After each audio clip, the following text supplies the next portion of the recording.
The surge in the number of Afghans forced or compelled to return to Afghanistan this year is creating a multi-layered human rights crisis requiring the urgent attention of the international community.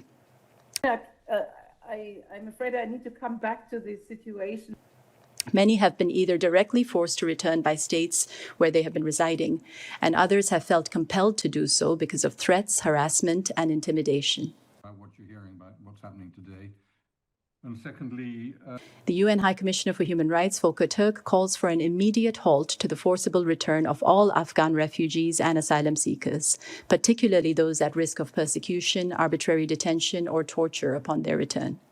Countries in the region must ensure that returns to Afghanistan are voluntary, safe, dignified, and consistent with international law.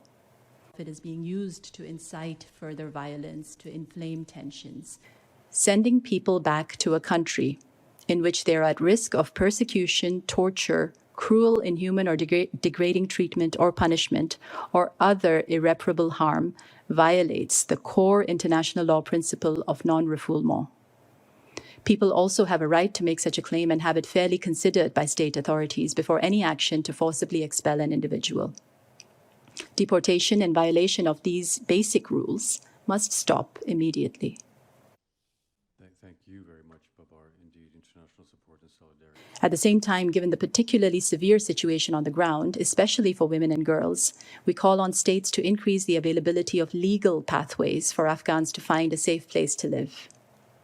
Food aid in Gaza. Thank you.